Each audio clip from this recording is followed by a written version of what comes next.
Chapter 1. The Messenger. Clayton Holloway stood in his garage, methodically cleaning his hunting rifle when he heard the front door slam. The sound echoed through their suburban home like a gunshot, sharp and final.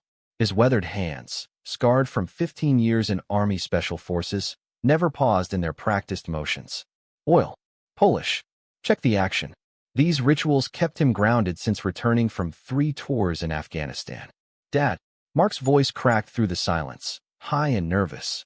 Clayton set down the weapon, his steel-gray eyes tracking toward the house. At 42, he'd learned to read danger in the smallest details, a shifted shadow, a trembling voice, the way someone avoided eye contact. His son's tone carried all 3 warning signs. Inside, he found Mark hunched over the kitchen island, his small frame shaking. The boy's backpack lay forgotten by the door, contents spilled across the hardwood floor Clayton had installed with his own hands. "What's wrong, son?" Mark's head snapped up, revealing tear-streaked cheeks and eyes that looked far older than 10 years should allow. "Dad, promise me you won't get mad." Clayton nodded, though every instinct screamed danger. In Kandahar, that feeling meant IEDs or sniper fire. Here, in their pristine kitchen with Rebecca's carefully arranged orchids, it felt infinitely worse. Mark's crying intensified, great heaving sobs that shook his narrow shoulders. "My friend's dad works in police. He said something about mommy." The words tumbled out between gasps. "He told me to give you this." With trembling fingers, Mark handed over a crumpled piece of paper. Clayton's world tilted as he unfolded it, his mind struggling to process the words written in Detective Clint Hampton's familiar handwriting. "Clayton, meet me at Murphy's Bar tonight at 9 p.m. Come alone. What I have to show you about Rebecca will destroy your family, but you need to know. Trust no one else with this. Clint." Clayton's expression never changed, but inside, something fundamental shifted. The same cold calculation that had kept him alive in war zones activated instantly. He'd known Clint Hampton for 8 years, ever since their sons became friends in Little League. The man was solid, a 20-year veteran of the police force who'd never spoken an unnecessary word or wasted anyone's time. "Mark." Clayton's voice carried the same steady authority that had commanded respect from battle-hardened soldiers. "Go to your room. Now." The boy scrambled away, leaving Clayton alone with the note and the terrible certainty that his life was about to change forever. Clayton Holloway had been forged in the crucible of war. Orphaned at 16 when his parents died in a car crash, he'd enlisted immediately upon graduating high school. The Army had given him purpose, discipline, and a moral code carved in stone, loyalty above all else, and zero tolerance for betrayal. He'd met Rebecca at a military ball 7 years ago, drawn to her sophisticated beauty and seemingly genuine warmth. She'd claimed to love his strength, his unwavering principles. Now, staring at Clint's warning, Clayton realized he'd been living with an enemy. Hours crawled by like wounded animals. Rebecca returned from her book club at 6:30, her blonde hair perfectly styled, designer dress unwrinkled despite, supposedly, spending hours in discussion. She chattered about her day while preparing dinner, her voice bright and artificial as porcelain. "How was your day, honey?" she asked, not looking up from the stove. "Fine." Clayton watched her carefully, cataloging details he'd previously ignored. The new perfume, the expensive handbag he hadn't bought her, the way she never quite met his eyes anymore. At 8:45, Clayton kissed Rebecca's forehead, a gesture that now felt like marking a target. "Going out for a beer with the guys. Back late." She smiled, the same radiant expression that had captivated him years ago. "Have fun, darling." Murphy's Bar squatted on the outskirts of town like a wounded beast, all dark wood and dim lighting. Clayton arrived early, choosing a corner booth that gave him clear sight lines to all entrances. Old habits. Clint Hampton arrived precisely at 9, his weathered face grim as a funeral director's. He slid a manila envelope across the scarred table without preamble. "How long?" Clayton asked, not touching the envelope. 6 months that I know of. Probably longer." Clint's voice carried the weight of a man delivering a terminal diagnosis. "I'm sorry, Clay. God knows I didn't want to be the one to tell you." Clayton opened the envelope with steady hands. The photographs inside showed Rebecca entering a downtown hotel with Aaron Weaver, a local real estate developer Clayton recognized from charity events. The images were time-stamped, dated professional quality. In the final photo, they were kissing in the hotel lobby with the desperate passion of teenagers. "There's more," Clint said quietly. "Audio recordings. Video from the hotel room. She's been using your credit cards to pay for their meetings." Something cold and ancient awakened in Clayton's chest. Not rage. Rage was hot, uncontrolled, wasteful. This was something far more dangerous. The patient, methodical fury of a predator who'd found his prey. He studied each photograph with clinical detachment, memorizing faces, times, locations. Rebecca had violated the fundamental rule of his existence: absolute loyalty. In Clayton's world, betrayal carried only one possible consequence. "What do you need from me?" Clint asked. Clayton finally looked up, and Clint Hampton, a man who'd faced down armed criminals and drug dealers without flinching, had to suppress a shiver at what he saw in those gray eyes. "Time," Clayton said. "And your silence." Chapter 2. The hunt begins. Clayton returned home to find Rebecca asleep, her breathing soft and regular in their king-sized bed. For a moment, he stood in the doorway studying the woman he'd shared his life with, searching for some sign of the stranger she'd apparently always been. Her face, relaxed in sleep, looked younger, almost innocent. The irony wasn't lost on him. He moved through the house like a ghost, his special forces training making him soundless on the hardwood floors. In his study, he powered up his computer and began what he did best: intelligence gathering.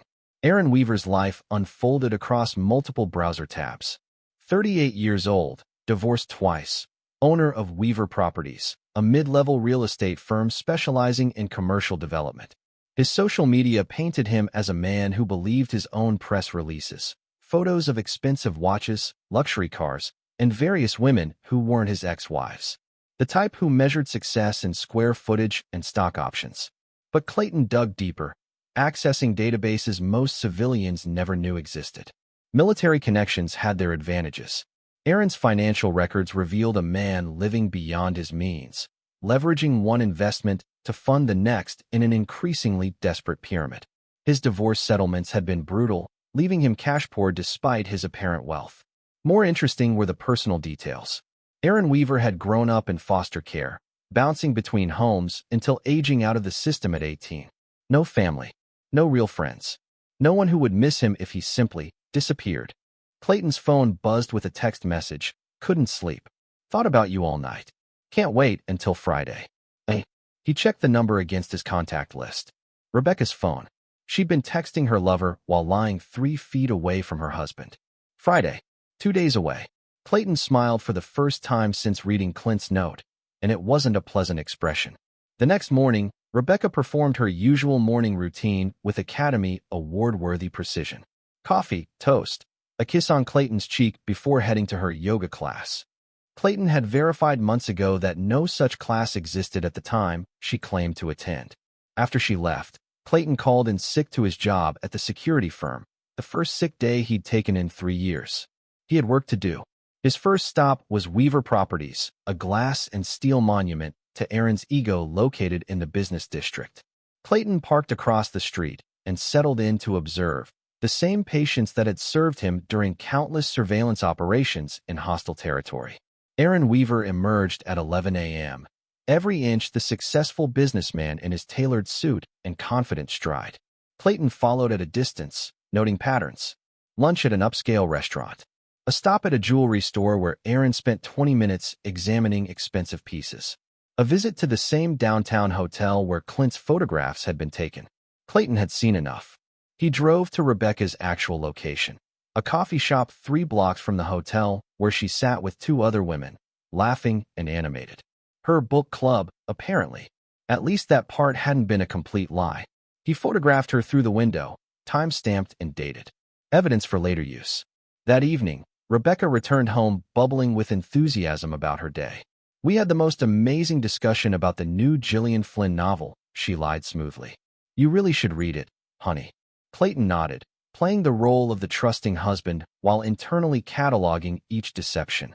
"Sounds interesting. Maybe you could read it to me sometime." "Of course, darling." Another lie, delivered with a bright smile. After dinner, Clayton excused himself to his study. Using techniques learned from military intelligence operations, He installed spyware on Rebecca's laptop and phone while she showered. The programs were military-grade, invisible to standard detection software, and would record everything: calls, texts, emails, location data, even ambient conversations. His phone buzzed with the first intercept 20 minutes later. Rebecca, supposedly reading in the bedroom, was actually texting Aaron. He suspects nothing. Friday can't come soon enough. I'm so tired of pretending. Aaron's response chilled Clayton's blood. Soon you won't have to. Once we're together permanently, you can divorce him and take half of everything. Guy's a decorated war hero. Judge will favor the poor, abandoned wife. What about Mark? Kid's not mine. Not my problem. Clayton closed his eyes, feeling something inside him break beyond repair. They weren't just planning to destroy his marriage. They intended to steal his son, his home, his future. Everything he'd built after surviving war zones would be handed to a real estate developer and a woman who'd spent months perfecting her betrayal. He opened his laptop and began researching property records, business licenses, and financial documents. Aaron Weaver had made one crucial mistake.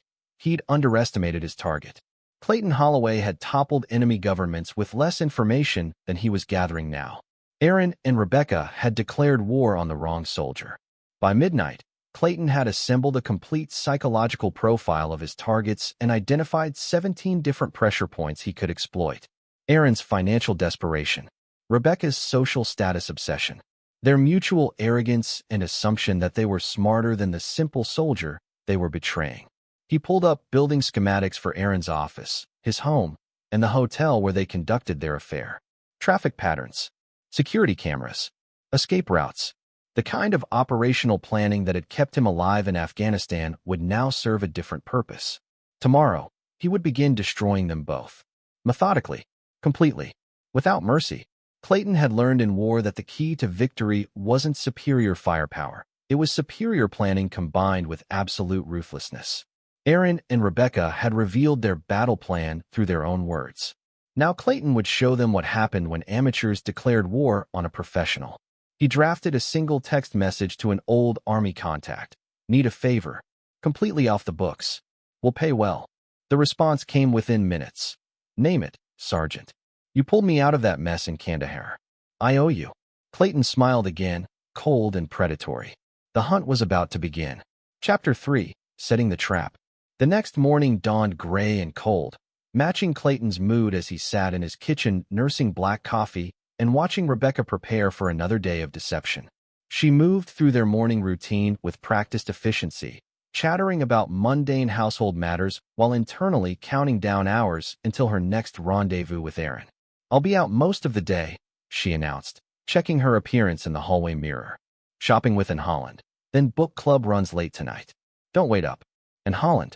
Clayton filed that name away with the growing list of Rebecca's accomplices and enablers.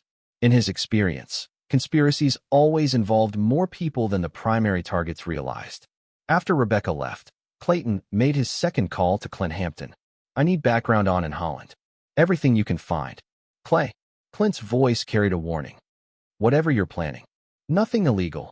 Clayton interrupted, though they both knew that was a relative term. Just protecting my interests. I'll have something by tonight. Clayton's next call was to Sergeant Lawrence Massey, his former Army contact who now operated a private security consulting firm, a polite euphemism for solving problems that required particular skills. Package arrives this afternoon, Lawrence confirmed. Everything you requested, plus some extras I thought you might appreciate. The package arrived at 2 p.m. via unmarked delivery. Sophisticated surveillance equipment, untraceable communication devices, and other tools that civilian law enforcement couldn't legally access. Clayton inspected each item with professional appreciation. Quality gear from people who understood the mission. His phone chimed with an intercept from Rebecca's device. She was coordinating with Aaron for their Friday meeting, but more importantly, she was texting in Holland. Clayton's been acting strange. Quiet. Watching me. Think he knows.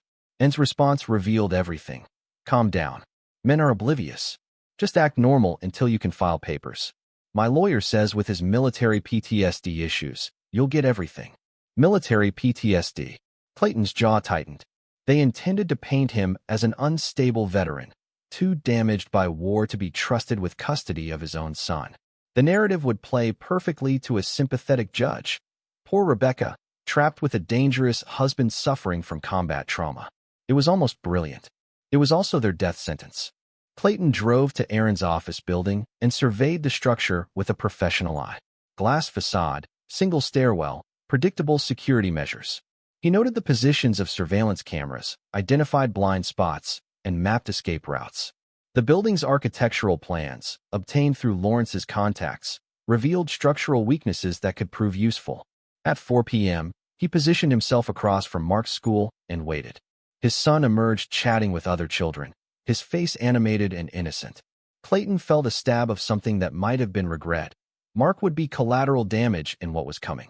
But the boy's loyalty had already been tested when he delivered Clint's message, and Clayton believed in absolute consequences for absolute choices. That evening, Clint delivered in Holland's file. Divorced, bitter, for years older than Rebecca and twice as vindictive. Her ex-husband had remarried a younger woman, leaving and nursing fantasies of revenge against all men. She'd been poisoning Rebecca's marriage for months, feeding her friends dissatisfaction while encouraging the affair. There's more, Clint said grimly. And's been in contact with a divorce attorney. They've been building a case against you for weeks. PTSD, emotional instability, possible domestic violence. They have medical records, character witnesses, the whole package. Clayton absorbed this information without visible reaction. Who's the attorney? Samantha Downs. Specializes in high-conflict divorces. Plays dirty. Good to know. Clayton's voice carried no emotion, but Clint had seen that look before, on the faces of Special Forces operators preparing for combat. Clay, don't do anything you can't walk away from. Too late for that. After Clint left, Clayton reviewed the complete intelligence picture. Rebecca, Aaron, and now attorney Samantha Downs, a conspiracy designed to destroy him systematically and legally. They'd spent months preparing, assuming their target was a simple soldier too trusting to see the trap closing around him. They'd made one fundamental error. They'd mistaken discipline for weakness. Clayton opened his secure laptop and began drafting operational plans. Phase 1 would be psychological warfare, applying pressure to stress fractures in their alliance. Phase 2 would escalate to direct action, forcing them into increasingly desperate mistakes. Phase 3 would be the final confrontation, where he'd reveal the full extent of their miscalculation. He pulled up Aaron's financial records again, noting the delicate balance of the man's leveraged investments. A few strategic moves could topple that house of cards, forcing Aaron into financial desperation. Desperate people made stupid decisions. Rebecca's weakness was her social status. Her affair was built on the fantasy of upgrading to Aaron's supposedly wealthy lifestyle. Learning the truth about his financial situation would shatter that illusion. And Holland's vulnerability was her bitterness. She lived vicariously through Rebecca's affair, projecting her own revenge fantasies onto her friend's situation. Disrupting that dynamic would turn ally into enemy. And attorney Samantha Downs? She was a professional predator who'd made the mistake of targeting the wrong prey. Clayton's phone buzzed with another intercept. Rebecca, texting from her supposed book club, tomorrow night. Finally going to tell him I want a divorce. Aaron will be waiting at the hotel if things go badly. Tomorrow night. Friday. They'd accelerated their timeline, probably spooked by whatever and had observed about Clayton's behavior. Perfect. He preferred enemies who acted from fear rather than careful planning. Clayton drafted a message to Lawrence. Operation begins tomorrow night. Need you and 2 others on standby. Civilian clothes, non-lethal approach, but prepared for escalation. The response was immediate. Copy that, Sergeant. Rules of engagement. Clayton stared at the screen for a long moment, thinking about Mark's tearful face, Rebecca's months of deception, Aaron's casual dismissal of a 10-year-old boy's welfare. No prisoners. He spent the rest of the evening making final preparations. Equipment checked and staged. Vehicles positioned. Contact protocols established. By midnight, everything was ready for the confrontation that would determine whether Clayton Holloway remained the trusting husband his enemies believed him to be, or revealed the predator they'd awakened through their betrayal. Rebecca returned home at 11:30, sliding into bed beside him with practiced quiet. Clayton felt her presence like a serpent coiled against his back, venomous and deadly. She whispered, "Good night, honey," into the darkness. and he almost admired the perfection of her performance. "Good night, Rebecca," he replied. It would be her last peaceful sleep for a very long time. Chapter 4. The Perfect Storm. Friday evening arrived with the weight of destiny. Clayton sat in his study, watching through hidden cameras as Rebecca prepared for what she believed would be her liberation. She'd chosen her outfit carefully, a red dress he'd bought her for their anniversary, a detail that struck him as particularly vindictive. At 6 p.m., she appeared in his doorway wearing the smile that had once melted his defenses. "I'll be late tonight, honey, and I are trying that new restaurant downtown, then probably drinks after." Clayton nodded from behind his newspaper, the perfect picture of domestic contentment. "Have fun. Give him my regards." The irony wasn't lost on him. In 3 hours, and Holland would indeed receive his regards, though not in the way Rebecca intended. After she left, Clayton activated his surveillance network.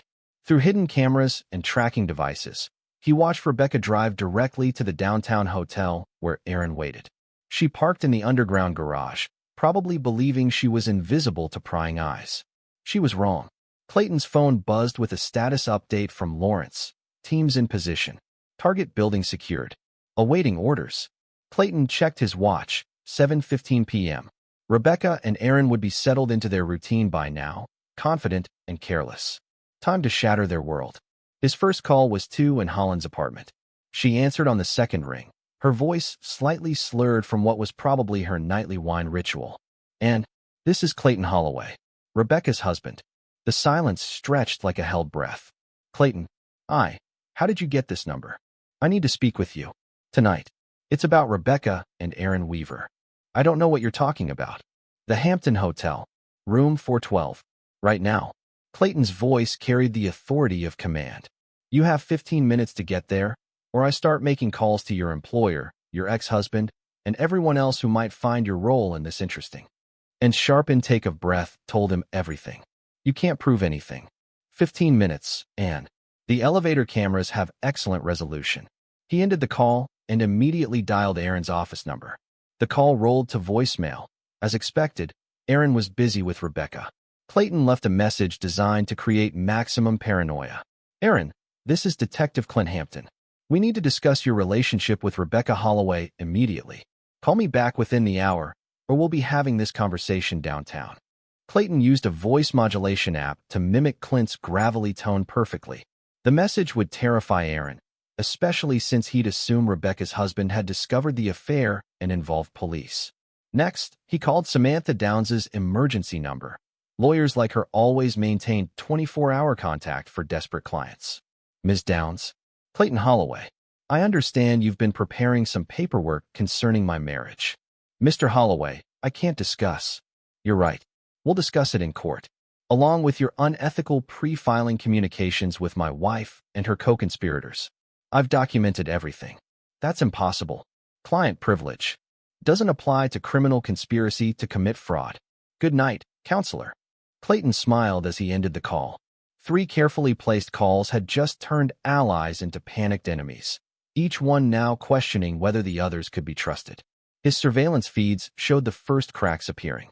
Rebecca's phone was buzzing constantly, and trying to reach her, probably. Aaron looked agitated, checking his phone repeatedly, while Rebecca grew increasingly annoyed with his distraction. At 8 p.m., Clayton activated Phase 2. He sent a text to Rebecca's phone, spoofing Aaron's number. "Emergency. My ex-wife found out about us. She's threatening to call your husband. Need to talk now." Rebecca's face went pale as she read the message. Clayton watched her excuse herself from the hotel room, leaving Aaron alone and vulnerable. Simultaneously, Clayton sent a message to Aaron's phone, spoofing Rebecca's number. "Clayton knows," and told him everything. "I'm going to his office to try to smooth things over. Don't contact me." Now both targets were isolated and operating on false information, exactly where Clayton wanted them. His next move was inspired by years of psychological operations. He called the hotel's front desk from a burner phone, using a disguised voice to report suspicious activity in room 412.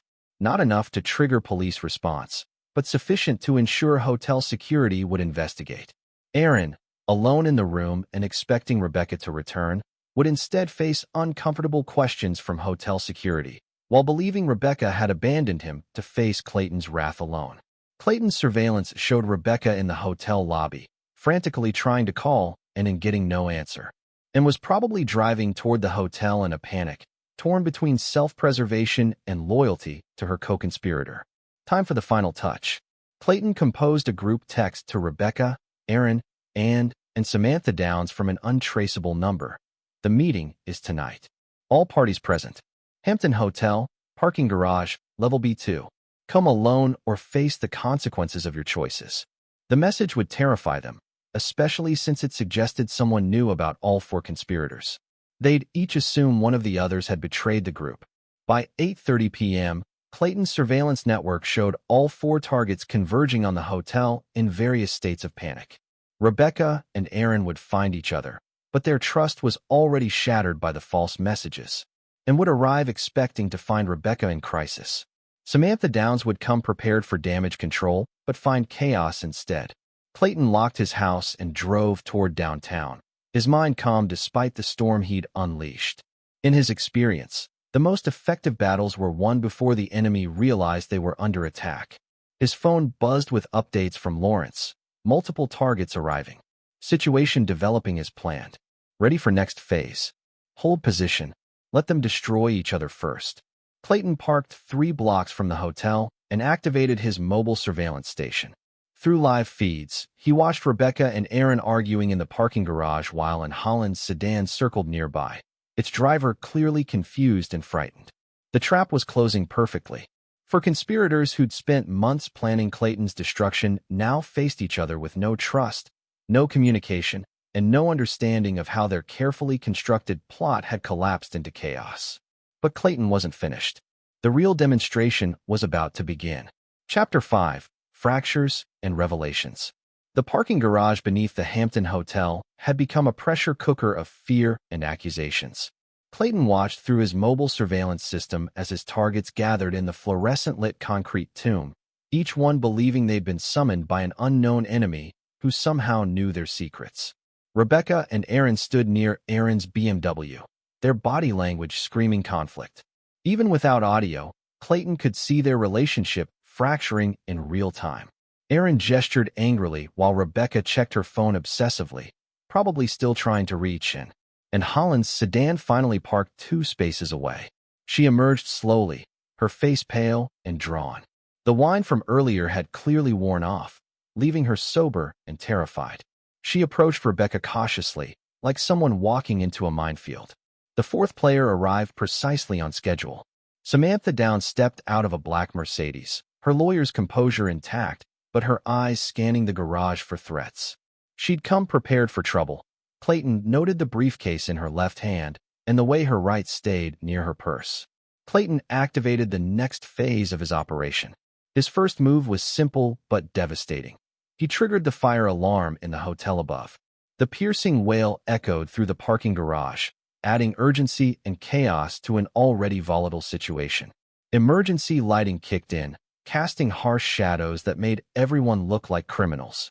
Next, he used his voice modulation system to call each of their phones simultaneously, cycling through different disguised voices. To Rebecca, "Your husband knows everything. Aaron sold you out to save himself." To Aaron, "Rebecca's wearing a wire. She's been working with police for weeks." And the others are blaming you. They have recordings of your conversations. To Samantha, "Your clients are discussing a plea bargain. You're the sacrifice." Clayton watched the group dynamics explode. Rebecca spun on Aaron, accusations flying, and backed toward her car, clearly ready to flee. Samantha moved to distance herself from all 3, her professional instincts screaming danger. But Clayton wasn't done. Through Lawrence's team, he'd planted additional evidence throughout the garage, a briefcase containing fake FBI surveillance photos showing all 4 conspirators together. The photos were dated and documented as if they'd been under federal investigation for months. Lawrence, dressed as hotel security, approached the group with the briefcase. "Excuse me, folks, but we found this near your vehicles. It was reported as suspicious." Clayton couldn't hear the conversation, but he could see the impact. For faces went white as they examined the surveillance photos. The fake federal documentation suggested they were targets of a major investigation. Exactly the kind of paranoia Clayton needed to completely shatter their alliance. Samantha Downs was the first to break. As an attorney, she recognized the implications immediately. If federal authorities were investigating the group, her career was finished. She turned on her heels and headed for her Mercedes without a word, abandoning her clients to save herself.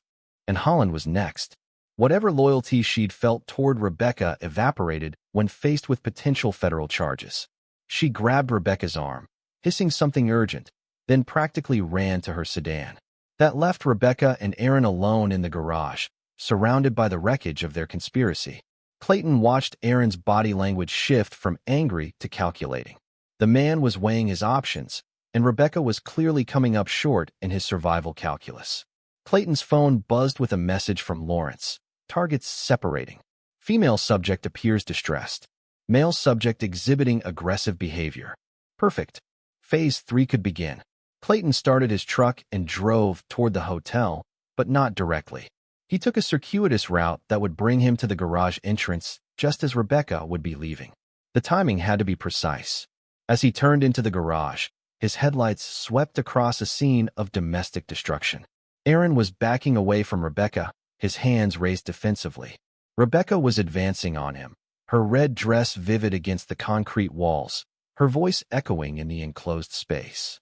Clayton parked and stepped out of his truck, moving with the deliberate calm that had served him in combat zones. Both Rebecca and Aaron froze when they saw him, their faces showing the exact moment they realized their worst fears had materialized. "Hello, Rebecca," Clayton said, his voice carrying easily in the concrete space. "Aaron." Aaron stepped forward, trying to salvage the situation with desperate bravado. "Look, man, this isn't what it looks like." Clayton interrupted. "I know exactly what this looks like. I know what it is." Rebecca found her voice, falling back on months of practiced deception. "Clayton, honey, I can explain." "Can you?" Clayton pulled out his phone and played a recording of her voice. "I'm so tired of pretending. Once we're together permanently, you can divorce him and take half of everything." The blood drained from Rebecca's face.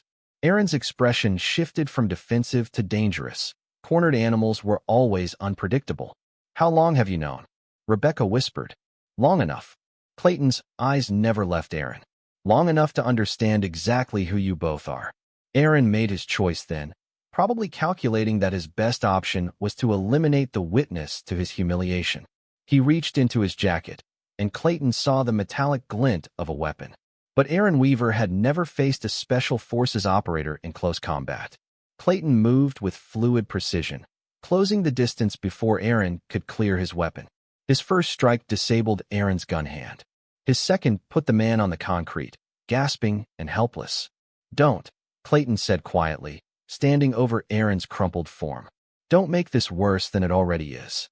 Rebecca was backing toward her car, her face a mask of terror. "Clayton, please, we can work this out." "No," Clayton said, his voice final as a judge's gavel. "We can't." He pulled out his phone and dialed 911, his eyes never leaving either of them. "I need police at the Hampton Hotel parking garage. I've just interrupted an assault and discovered evidence of conspiracy to commit fraud." As sirens wailed in the distance, Clayton stood in the harsh fluorescent light, surrounded by the wreckage of his marriage and the broken bodies of his enemies. The immediate battle was won, but the war was far from over. Rebecca and Aaron had underestimated their target, assuming they faced a simple soldier too damaged by war to fight back effectively. Instead, they'd awakened something far more dangerous, a predator with military training, unlimited patience, and absolutely nothing left to lose. The real reckoning was about to begin. Chapter 6: The Unraveling. The police interrogation room smelled of disinfectant and desperation. Clayton sat across from Detective Clint Hampton, his posture relaxed despite being handcuffed to the metal table. Through the one-way mirror, he could see officers processing Aaron Weaver, who was still nursing a dislocated shoulder and wounded pride. "You want to tell me what really happened down there?" Clint asked, his weathered face showing concern rather than accusation. Clayton smiled, a cold expression that made his old friend shift uncomfortably. "Aaron Weaver drew a weapon on me. I defended myself. Everything else is just collateral damage." "Collateral damage." Clint repeated the phrase like it tasted bitter. "Clay, I've known you for 8 years. This isn't you, isn't it? Clayton's voice carried the same flat effect he'd used when reporting enemy casualties in Afghanistan. Tell me, Clint, in your 20 years of police work, how many second chances do you give people who betray you? Clint was quiet for a long moment, understanding the message. In his world, as in Clayton's former world, certain lines couldn't be uncrossed. Rebecca's in the next room, Clint said carefully. She's telling a very different story. Claims you've been stalking her, threatening her. Says tonight was an ambush. And you believe her? I believe evidence. Clint slid a tablet across the table. These are the surveillance photos you planted in the garage. Military-grade forgeries. Very impressive work. Clayton examined the photos with professional appreciation. Impressive? I'd call them adequate. The FBI documentation was more challenging. Their paper stock is difficult to replicate. So you admit to manufacturing evidence? I admit to revealing the truth through creative means. Clayton's gray eyes met Clint's directly. Every photo shows real events, real people, real conspiracies. The only fiction was the federal investigation. Clint rubbed his temples, looking every day of his 55 years. Clay, this is conspiracy to commit justice. Clayton interrupted. Because that's what this is, Clint. Justice for a decorated veteran who trusted the wrong people. The door opened, and Rebecca entered, flanked by a public defender. Samantha Downs had apparently decided her reputation was worth more than her retainer fee. Rebecca's red dress was wrinkled and stained, her carefully styled hair now hanging in limp strands around her pale face. Hello, darling, Clayton said pleasantly. Enjoying the accommodations? Rebecca's lawyer, a nervous young man named Jason Garrett, cleared his throat. Mr. Holloway, my client is prepared to testify about your pattern of threatening behavior. What pattern? Clayton's voice remained conversational. The pattern where I worked 60-hour weeks to support my family? The pattern where I trusted my wife completely? Or perhaps the pattern where I never once raised my voice, let alone my hand, in 15 years of marriage? You've been surveillance her, Rebecca said, her voice shaking. Stalking her, threatening her friends. I've been documenting criminal conspiracy to commit fraud. Clayton's correction was precise, clinical. There's a difference, though I understand why you might confuse the two. Clint leaned forward. Clay, we found surveillance equipment in your home. Audio recording devices, computer monitoring software. All perfectly legal in my own residence, Clayton replied. I was protecting my assets from theft, which as it turns out, was prescient. Jason Garrett tried again. Your client has admitted to manufacturing evidence, threatening witnesses. My client, Clint interrupted, hasn't been charged with anything yet. Aaron Weaver, on the other hand, is facing assault charges for drawing a weapon on an unarmed man. Rebecca's face crumpled. Clayton, please. Can't we work this out privately? For Mark's sake. For the first time since entering the room, Clayton's expression changed. The mask of professional calm slipped, revealing something far more dangerous underneath. Mark. The name came out like a curse. You want to discuss my son? Our son, Rebecca whispered. Is he? Clayton's voice dropped to barely above a whisper, but somehow it filled the room. Because according to your text messages, he's not Aaron's problem. According to your legal strategy, he's a weapon to be used against his father's PTSD. Clayton leaned forward, his handcuffs rattling against the table. Tell me, Rebecca, when exactly did you decide that destroying a 10-year-old boy's family was acceptable collateral damage in your little romance? I never meant. You never meant for me to find out. Clayton's interruption was surgical in its precision. You meant to blindside me with divorce papers, paint me as an unstable veteran, and walk away with half my assets and full custody of my son. You meant to let Aaron Weaver help raise the child of a man he dismissed as irrelevant.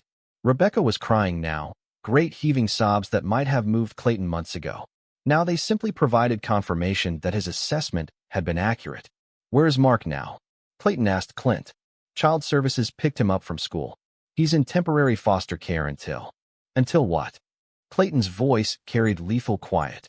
Until a judge decides whether the decorated war veteran or the adulterous wife makes a better parent.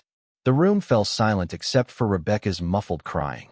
Clayton studied the faces around him. Clint's conflicted loyalty, Jason Garrett's obvious discomfort, Rebecca's theatrical grief.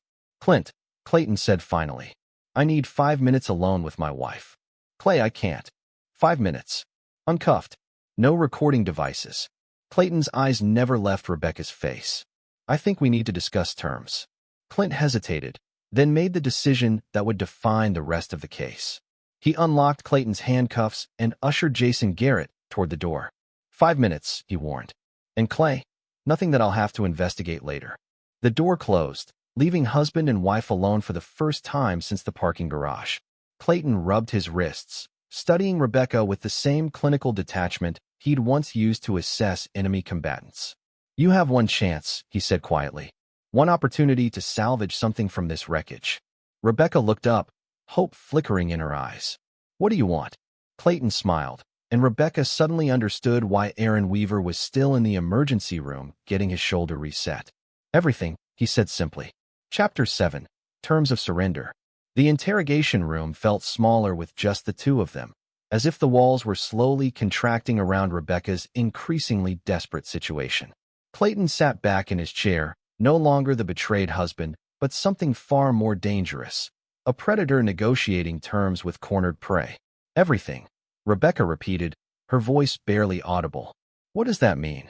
Clayton's smile held no warmth. It means you're going to learn the difference between surrender and defeat. Surrender might leave you with something to salvage.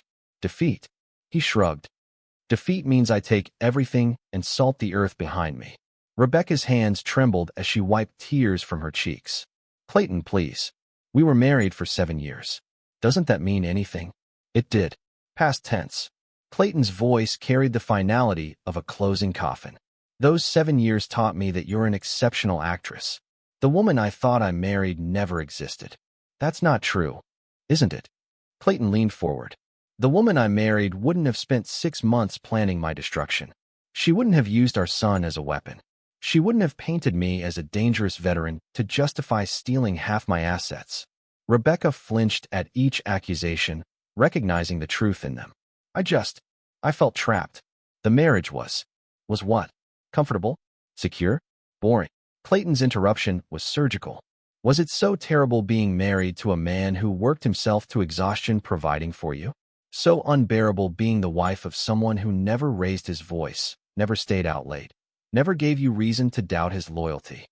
You don't understand, Rebecca said desperately. Aaron made me feel alive again. Special. Like I mattered. And I made you feel what? Safe. Stable. Loved. Clayton's laugh was bitter as winter wind. Poor Rebecca. Stuck with a husband who treated you like a queen instead of a conquest. Rebecca was sobbing again, but Clayton felt no sympathy. Sympathy was for victims, not architects of their own destruction. Here are your options, he continued, his voice businesslike. Option 1. You fight this. You stick with your PTSD defense, paint me as the dangerous veteran, drag Mark through a custody battle that will traumatize him for life. In return, I destroy you completely. Every lie you've told, every deception you've practiced, every conspiracy you've participated in, it all becomes public record. Aaron Weaver's financial problems, and Holland's coaching you through this betrayal, Samantha Downs' unethical conduct, all of it exposed. And option 2, Rebecca whispered. You confess. Publicly. You admit to adultery, conspiracy to commit fraud, and perjury. You waive all claims to marital assets, forfeit any custody rights to Mark, and disappear from our lives permanently. Rebecca stared at him in horror. You're asking me to give up everything. I'm offering you the chance to walk away with your life intact. Clayton's correction was precise. Because Rebecca, if you choose option 1, I will systematically destroy everyone who helped you. And Holland will lose her job when I expose her role in coaching married women to commit fraud. Samantha Downs will face ethics violations that will end her career. Aaron Weaver. Clayton paused, savoring the moment. Aaron Weaver will discover what happens when someone threatens my family. You can't threaten Aaron. He's already been arrested. For assault. A misdemeanor. He'll be out on bail within hours. Clayton's smile was predatory. But Aaron made a critical error tonight. He drew a weapon on me in front of witnesses.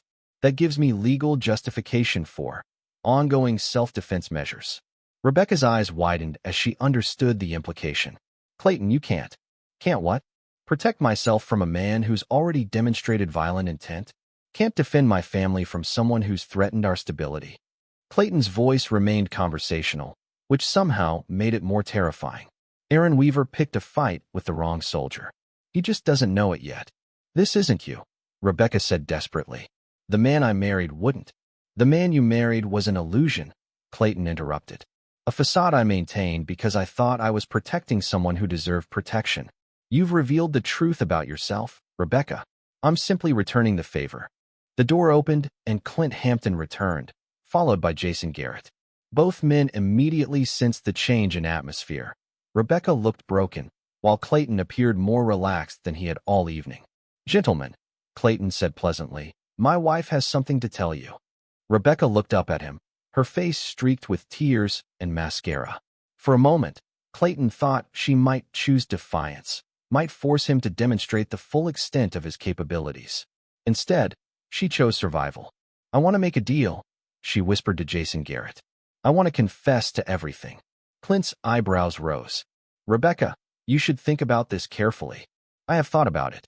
Rebecca's voice was stronger now, resigned but determined. I've been thinking about it for 7 years without realizing it. Over the next hour, Rebecca Holloway systematically dismantled her own life. She confessed to adultery, conspiracy to commit fraud, and perjury. She waived all claims to marital assets and formally relinquished parental rights to Mark. Clayton listened to each admission with clinical detachment, occasionally offering helpful details when Rebecca's memory proved incomplete. By the time she finished, her legal case was obliterated beyond repair. There's one more thing, Clayton said as Rebecca signed the final document. Aaron Weaver. What about him? Clint asked. He'll be out on bail soon. When he is, he'll be angry, desperate, and looking for someone to blame for his situation. Clayton's eyes found Rebecca's. He might even decide that eliminating witnesses would solve his problems. Rebecca went pale. You think he'd hurt me? I think Aaron Weaver is a man who's lost everything and has nothing left to lose. In my experience, such men are capable of anything. Clayton stood, straightening his shirt. Of course, that's not my problem anymore. As of tonight, Rebecca Holloway is no longer my responsibility. Clint unlocked the door. Clay, you're free to go? No charges filed. Clayton paused at the threshold, looking back at the woman who had once been his wife. Goodbye, Rebecca. I hope Aaron Weaver treats you better than you treated me. As he walked through the police station, Clayton felt the satisfying weight of complete victory. Rebecca was destroyed, Aaron Weaver was facing criminal charges and financial ruin, and their conspiracy had collapsed into mutual betrayal. But the real prize was waiting for him at home. The chance to raise his son without the toxic influence of people who viewed love as weakness and loyalty as stupidity.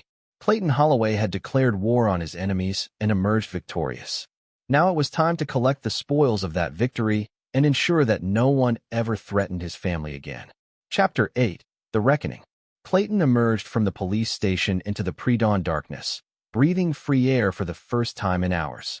The city was quiet, most decent people asleep in their beds while predators and prey sorted out their eternal dance in fluorescent-lit rooms and concrete parking garages.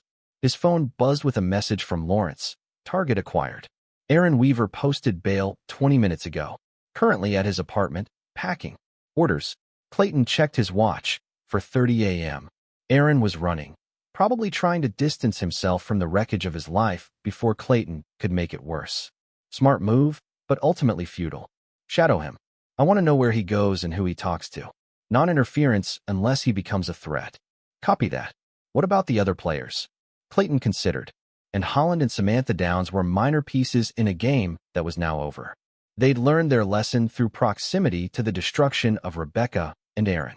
Pursuing them further would be wasteful overkill. Let them go. They're no longer relevant. His next priority was Mark. Child Services would release his son into his custody within hours, assuming Rebecca's confession held up under legal scrutiny. Clayton had no doubt it would. He'd been very thorough in ensuring she understood her options.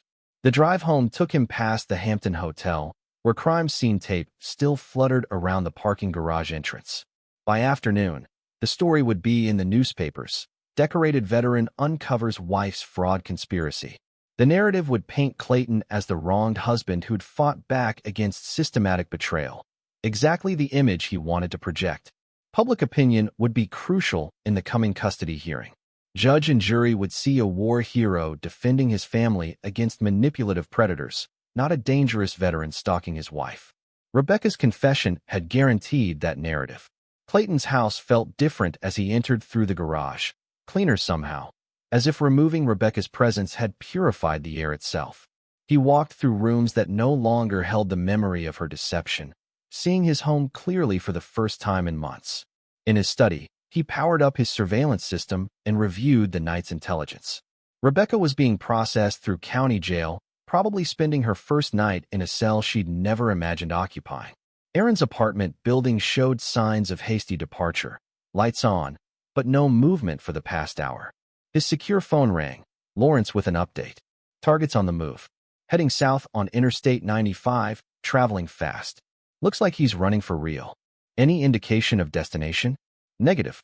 But Clay. He made some calls before leaving. Coupled to unknown numbers, one to what looks like a criminal attorney in Miami. Clayton smiled. Aaron was probably trying to salvage something from his collapsed empire.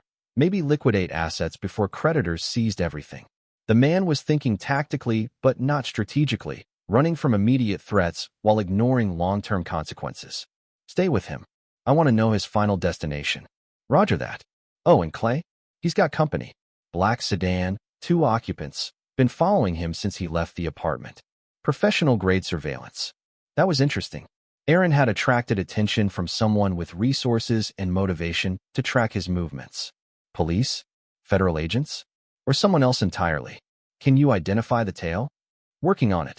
Plates are government issue, but that could mean anything these days. Clayton pondered this development. If federal authorities were involved, it suggested Aaron's problems extended beyond adultery and fraud. The man might have been into something darker than real estate development. His phone buzzed with an incoming call from Child Services. Mark would be released into his custody at 8 a.m., assuming background checks cleared. Clayton had no doubt they would. His military record was spotless, his civilian life equally clean. By contrast, Rebecca's fresh criminal confession made her an automatic disqualification for custody. At 6 a.m., Clayton prepared breakfast and coffee, establishing the routine that would define their new life. Mark would need stability after the trauma of the past week, predictable rhythms to replace the chaos of his mother's betrayal. The doorbell rang at exactly 8 a.m.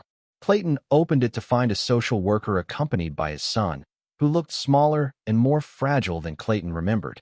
Mark's eyes were red-rimmed, probably from crying, and he clutched a plastic bag containing his few belongings from the foster home. Mr. Holloway?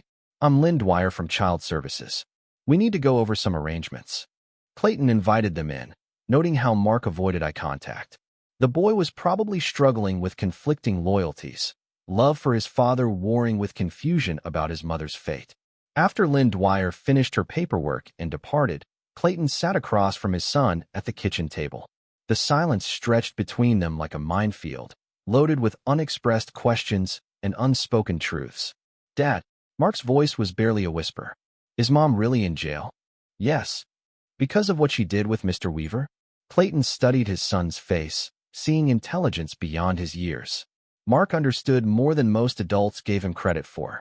Yes, she made some bad choices, and now she has to face the consequences. Will she come back? No. Clayton's answer was final as a closing door. She won't be coming back. Mark absorbed this, his small hands folded on the table. Are you mad at me? For bringing you that note. Clayton felt something twist in his chest, not quite sympathy, but recognition of collateral damage. Mark had been used as a messenger by adults who should have protected him from their wars. No, Clayton said carefully. You did what you thought was right. But Mark, in the future, if anyone asks you to carry messages between adults, you come to me first. Understood. Mark nodded, relief visible on his young face. What happens now? Now we build a new life. Just the two of us. Clayton's phone buzzed with an update from Lawrence. Target reached Miami.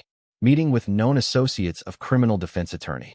Confirmed, federal investigation ongoing. Multiple charges pending. Clayton smiled. Aaron Weaver's problems were about to become far worse than anything Clayton could have arranged. Sometimes the universe provided its own justice. Mark was watching him carefully. Dad, are you going to be different now? Different how?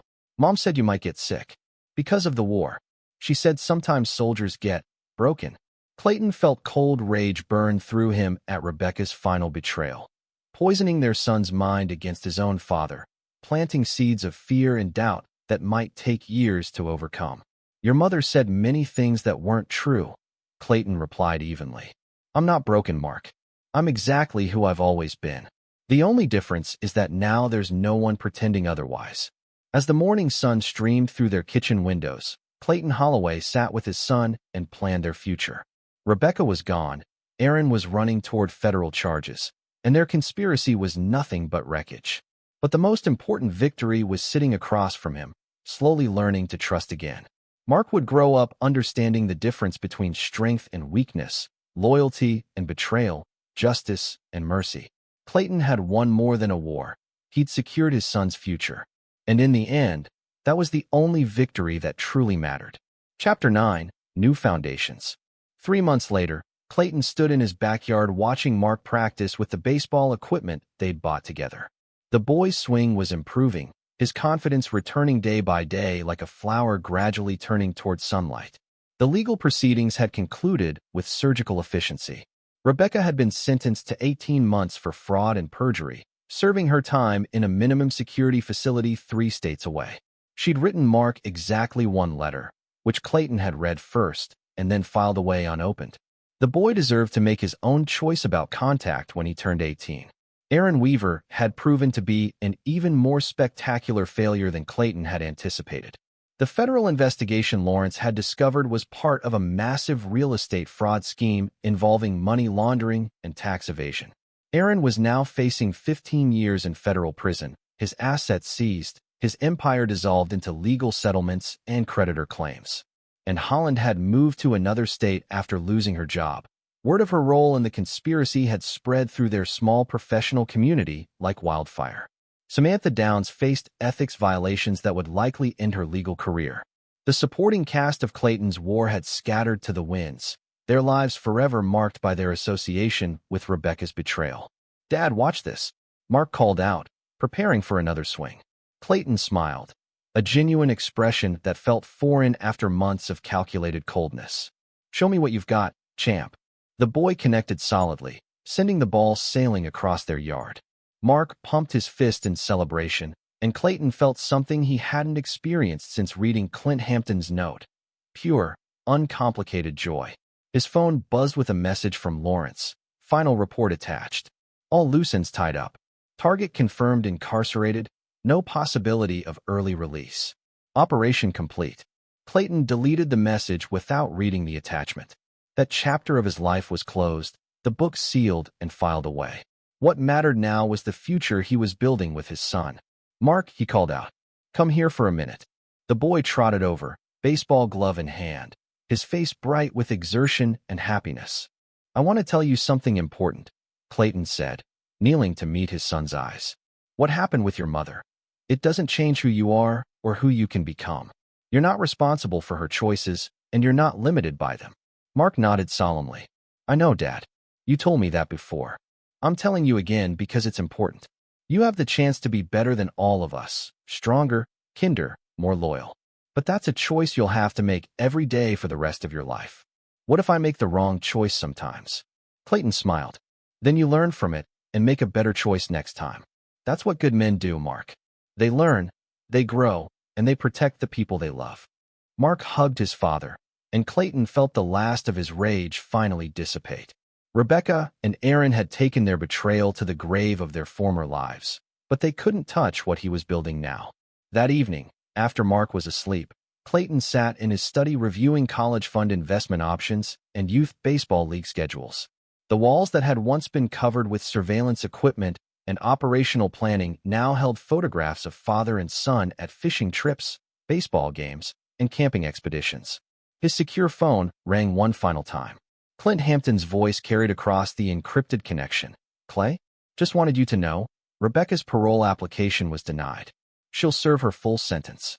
Good to know, Clayton replied, though it changed nothing.